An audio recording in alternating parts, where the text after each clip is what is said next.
Representing the Department of Trade and Industry are the following: Attorney Melquiades Marcos and Valdez, and Mr. Joel Buwag. The National Economic Development Authority, Your Honor, is represented by Undersecretary Crystal Lin Tan Uy.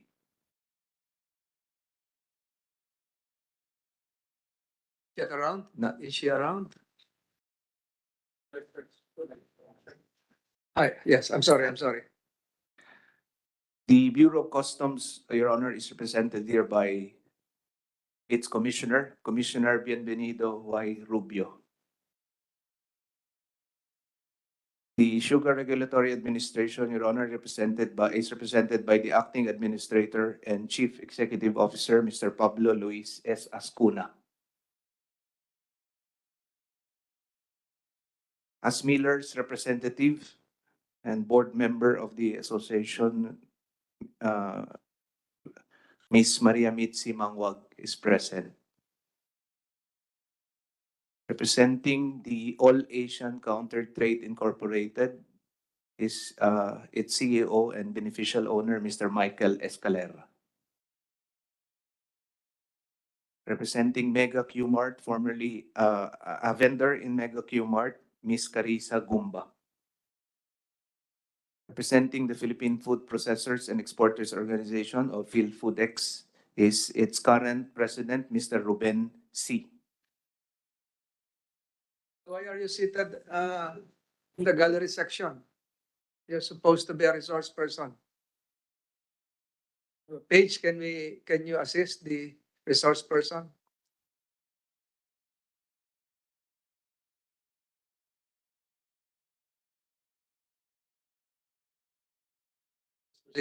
Yes, Your Honor. The last on the list, Your Honor, Mr. Chairman, is Mr. Manuel Lamata, President of United Sugar Producers Federation, or UNIFED. Those are all present, Your Honor, Mr. Chairman. I noticed the absence of several invited resource persons, notably members of the cabinet, who should have been here, and they would have given critical information and testimony. I noticed likewise specifically the absence of Secretary Arsenio Balisacan, the absence of the former SRA Administrator David John Alba, likewise the absence of Secretary Alfredo E. Pascual of the Department of Trade and Industry, as well as the glaring absence of Undersecretary Panganiban of the Department of Agriculture. Before we administer the oath, maybe know from the good executive secretary the reasons for the whereabouts of all the resource persons I just mentioned. If you can apprise this committee, Mr. Executive Secretary, bakit po wala sila ngayon sa araw ng pagdinig na ito? You have the floor. Yes, good morning, Mr. Chairman and members of this committee. Secretary Balisacan is presently in Vancouver because of a prior scheduled trip. He will be away for until May 11.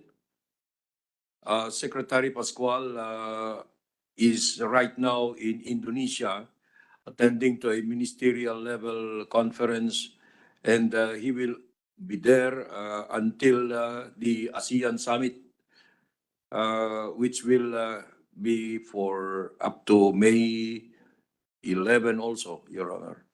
As to Undersecretary of Agriculture Panganiban, he is right now in Washington, D.C.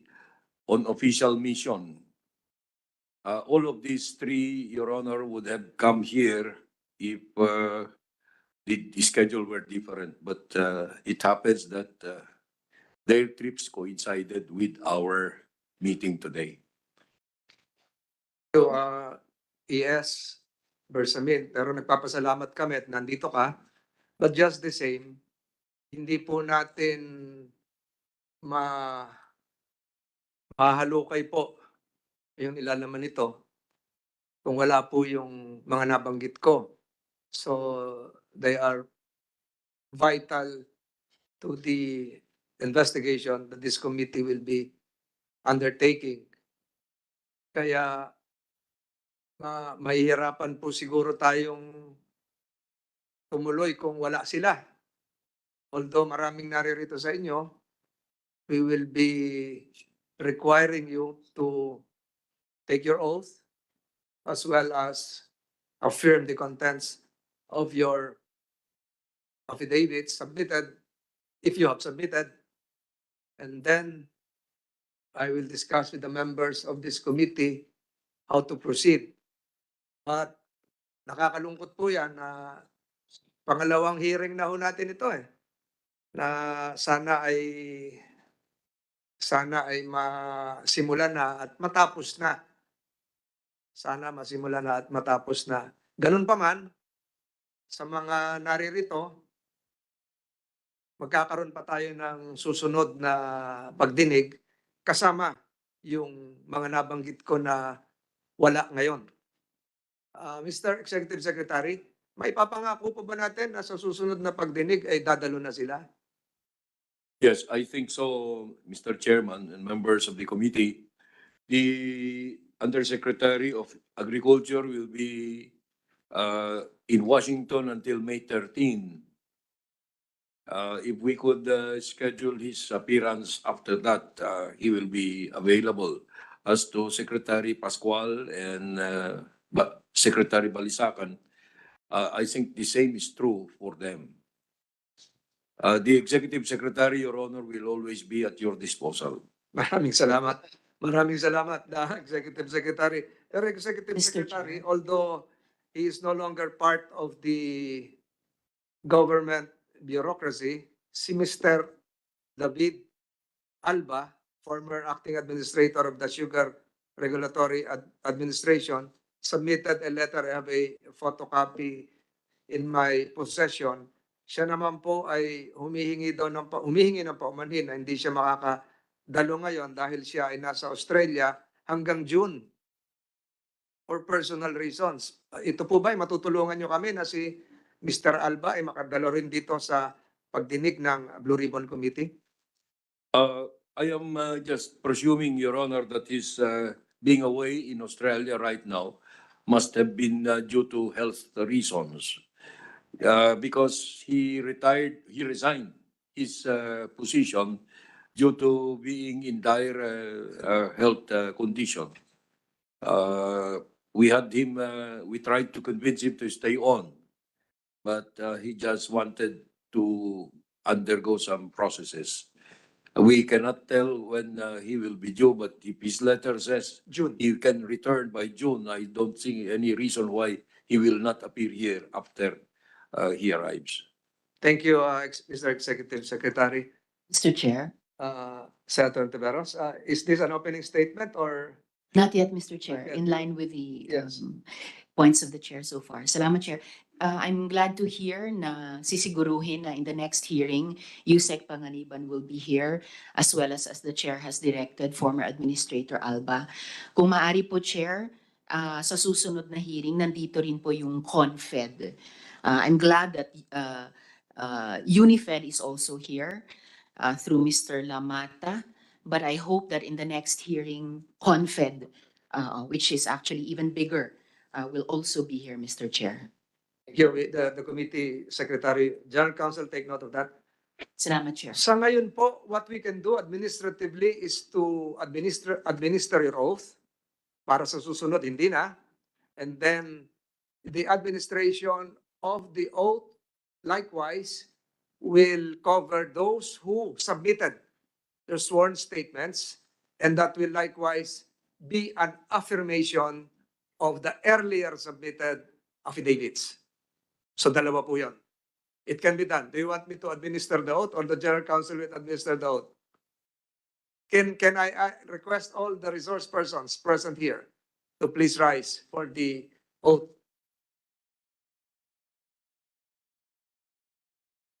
Your Honor, Mr. Chair, there's one additional resource person that arrived, Your Honor. Mr. Christian Emmanuel Alvarado of Sapden, Philippines. Can you raise your hand? Para... Bakit nandyan po kayo? Dito po kayo sa loob, sir. Baka meron pa tayong mga resource persons na nasa gallery.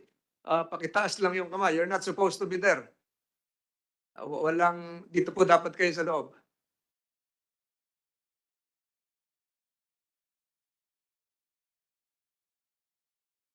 Taas po inyong kanang kamay at sumunod sa General Council ng Blue Ribbon Committee.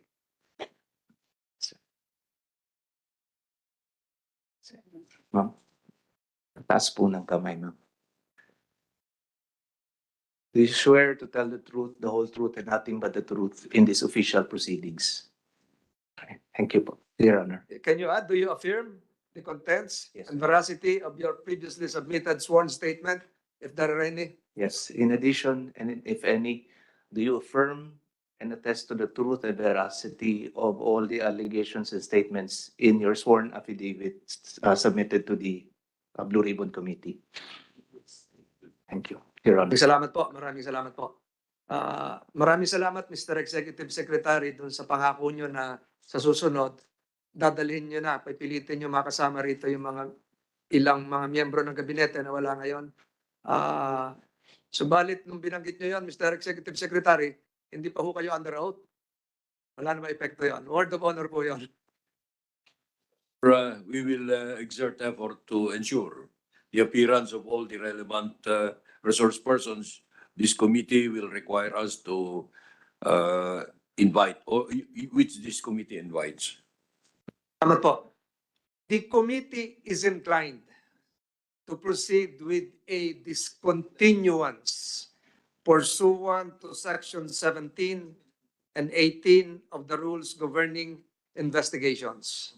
The committee likewise is taking notice of Article 6, Section 5 of the rules of the Blue Ribbon Committee, wherein the absence of vital witnesses can lead to a postponement until further notice of an investigation. But before we postpone, I seek the consent of my colleagues here. Kasi kulang po yung, wala po dito, wala tayong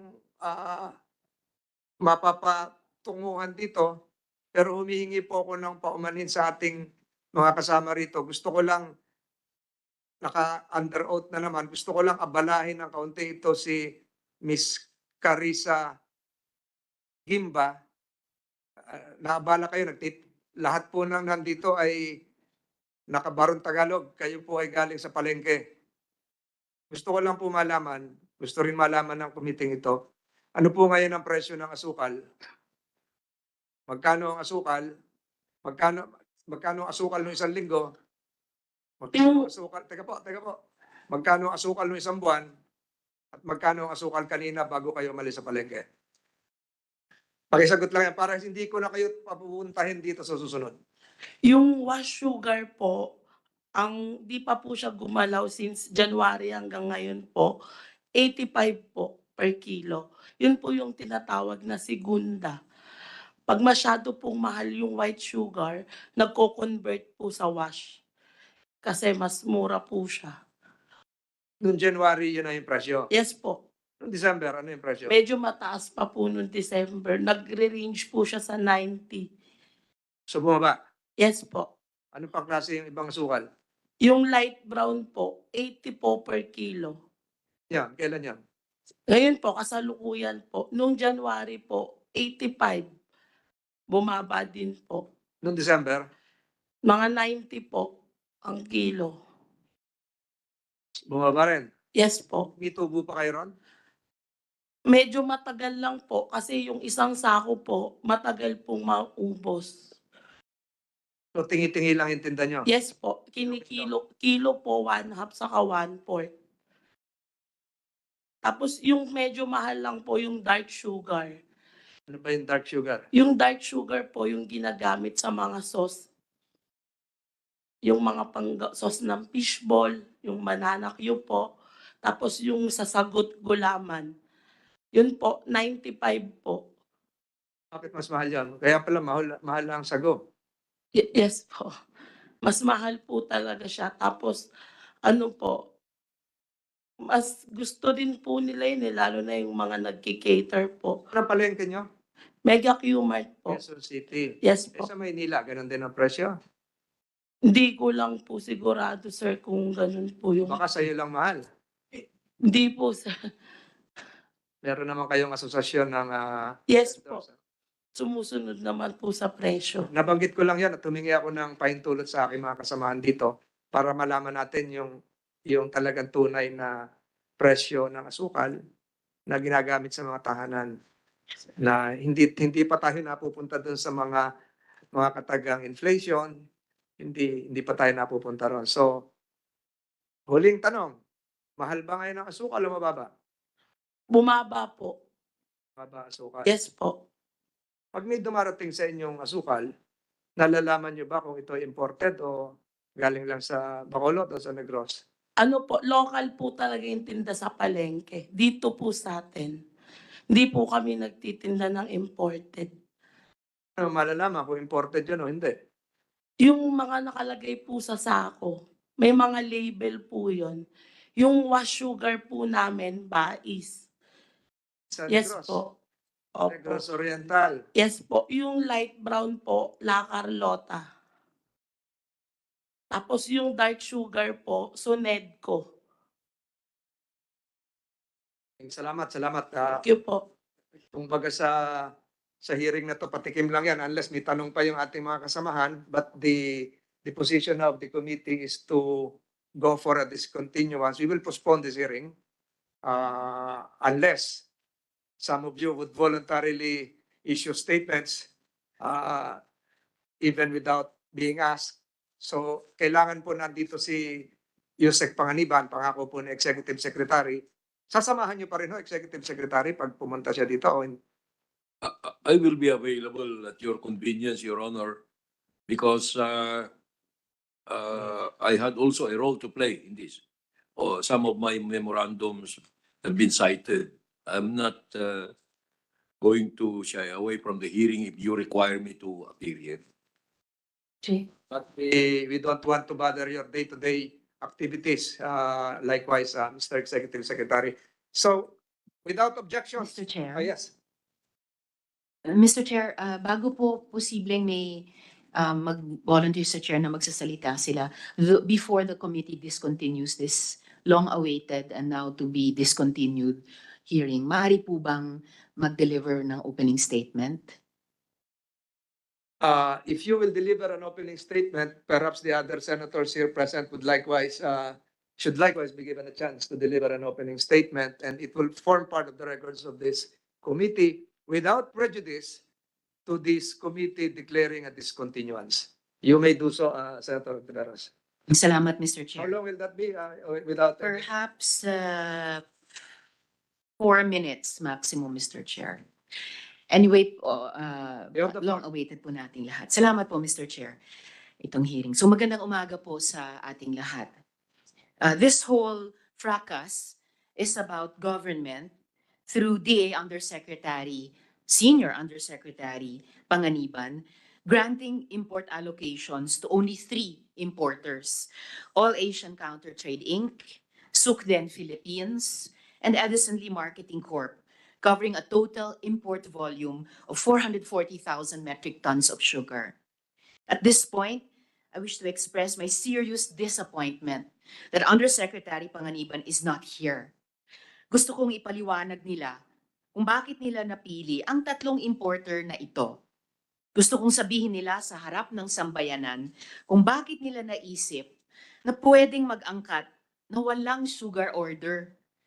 Gusto kong malaman kung bakit matapos sabihin ng Senado ng isang sugar order ay dapat hindi defective, dapat hindi basta-basta pumipirma ang USEC nang walang malinaw na pahintulot ng Pangulo, na dapat dumaan sa board ng management ng SRA ang mga importation, bigla-biglang at the behest of an undersecretary, pwede na basta magpasok ng asukal sa kanyang mga piniling importer? At pwede silang mag-act in haste without facing any consequences in the civil service? Higit sa lahat, gusto ko sanang matanong si Yusek Panganiban, saan sila humuhugot ng tapang? Sino ang nagbibigay ng go signal? May mga mataas na opisyal ba na dapat managot dito? O may nagbibida-bida lang at gumawa ng sariling desisyon? And I want to ask these questions, Mr. Chair, in full view of the public, sa harap ng sambayanang Pilipino, the way we did for the first sugar hearing. They will tell you there were good reasons for choosing the three. Maglalabas sila ng mga resolution of support, statements of confidence, at kung ano-ano pa para sa All-Asian, Sukden at Edison Lee.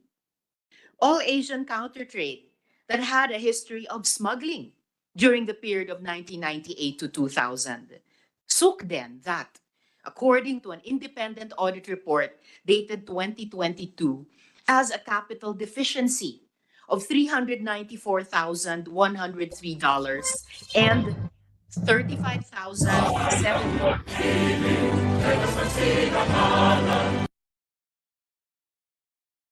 and $35,784, quote, resulting from continuing losses, close quote, which according to the report, quote, raises doubt on the company's ability to continue as a going concern, close quote. I have a copy of this audit report, Mr. Chair, and I'm here ready to flash this and provide copies as well to all of you, dear colleagues. Friends, in previous sugar orders, there were always several importers given import allocations. Malimit, mga 20, even more. And there was a clear basis for the allocation. Pero ngayon po, 3 lang. For a total import of 440,000 metric tons. Para namang sila lang ang mga anak ng Diyos. And you know how crazy big this is, Mr. Chair. Ang kailangan nilang bunuin na performance bond ay bilyong-bilyong piso. But wait, there's more. Para di naman siguro masyadong pagpawisan itong ating 3 importer, the performance bond was waived for them. A performance bond which guarantees that providers will deliver goods to the Filipino people in timely and satisfactory fashion was waived for them. Here it is, Mr. Chair.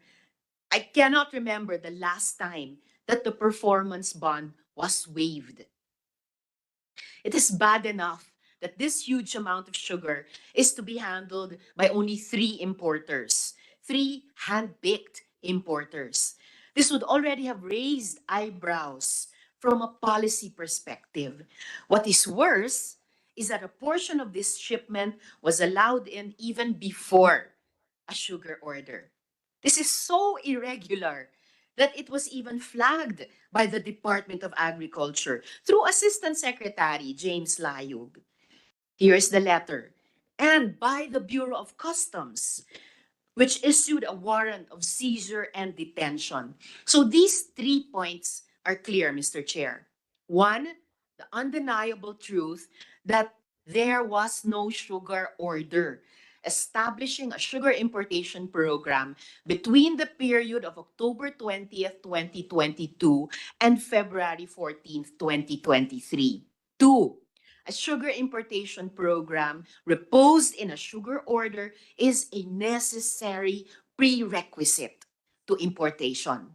That was established in the first Blue Ribbon hearing, in which the issue was only whether or not an SO is defective for not having been signed by the President. Ito, wala talaga. And 3, any sugar importation above 1 million pesos without a sugar order is considered large-scale agricultural smuggling in violation of Republic Act number 10845. Kung mismong opisyal ng gobyerno ang nagpapasimuno ng padrino at favoritism, gaya na lang ng pagpili lamang ng 3 kumpanya para mag-import ng 440,000 metric tons ng asukal bago pa mailabas ang lehitimong sugar order. Paano pa tayo magtitiwala na ang ginagawa nila ay para sa kapakanan ng bawat Pilipino? But the larger policy issues should not remain uninterrogated. Ginawang 3 lang ang maaaring mag-angkat ng asukal, giving them not just super profits, but an opportunity to control sugar prices. Imbes na binuksan sa madaming players, hinayaang pakyawin ng 3. Imbes na fair competition, monopolyo. Unregulated private monopolies are given the power over what used to be competitive markets. Imbes na magmura ang presyo ng asukal, baka tayo ang mapamura sa paglipad ng presyo at sa napakalaking kita ng mga gahamang ito. Bakit consumer ang magtitiis? Bakit ang ordinaryong Pilipino ang matatamaan? Mr. Chair, dear friends, I would like to close by quoting from the committee report of the Blue Ribbon, which was approved in plenary and presumably bears the wisdom of the Senate. The Senate recommended measures to, and I quote, prevent collusion between SRA, importers, and other unscrupulous persons. Page 56 of the transcript. Dahil ang pagtingin po ng ating Senado, hindi talaga maganda ang collusion o ang sabwatan. Kaya ang pinakamahalaga ko sigurong tanong, totoo po ba ang photo na ito? At kung totoo, kailan ito kinuha? Mr. Chair, I really hope that we get to the bottom of the issues in this hearing. From the evidence I've seen so far, it seems to me a case of ignorance or violation of our laws by government implementers at best and state-sponsored smuggling at worst. Salamat po, Mr. Chair. You, Senator De La Rosa. Senator De La Rosa, do you have a statement? Thank you, Mr. Chair. I have no opening statement. Senator JB Ejercito. Thank you, Mr. Chair. Just a very brief statement because these two, I'm the principal author of 2 of the laws, no, that are will be applicable, so to speak, in this hearing. Number one is the Anti-Agricultural Smuggling Law, which was enacted in 2016, RA 10845, and the Sugarcane Industry Development Act, or RA 10659, acted in 2015. Ang tanong ko lang, Mr. Chair, that 7 years and 8 years after the passage of these 2 measures, nasa na po ba tayo? Doon po sa Anti-Agricultural Smuggling Law, 2016, now it's 2023, 7 years after its passage, parang wala pa rin ako naririnig na talagang mga big fish na nahuhulit na papakulong o nakakasuhan. Siyempre po, itong Sugarcane Industry Development Act was designed to revitalize, to strengthen the local sugarcane industry. In fact, this is one of the first laws that I was able to pass in 2015. This is very much close to my heart because my mother hails from Negros. As we all know, Negros is one of the probably the top sugar producing province. And after 7 years, had the agencies implemented properly the Anti-Agricultural Smuggling Law and the Sugarcane Industry Development Act, the sugarcane industry in Negros would have been in a better position right now. Ang nakakalungkot, Mr. Chair, bagamat ipasa po natin ang Anti-Agricultural Smuggling Law, after that, parang naging namihasa na, nasanay na sa kaka-import. Na wala na yung smuggling, ang problema naman importation. That's why, ang tanong ko lang, nasa na tayo? So, and I concur with the chair that we need to postpone this hearing because I would have asked a lot of questions also with Yusip Panganiban and the others who are not here. But I'm hoping that after this hearing, Mr. Chair, given that the president himself is very much concerned with the agricultural industry's production, um, we really have to get to the bottom of this. If we are to strengthen our local industry, from sugar to rice and other agricultural industry. And also, I'd like to thank in advance, Mr. Chair, CS here. I told him that my amendments to the anti-agricultural smuggling law, which will now include profiteering, hoarding, and cartels, is already certified as an urgent measure. But again, Mr. Chair, I concur with your decision that we have to postpone this hearing so that we will we will get to the bottom of this. Thank you, Mr. Chair.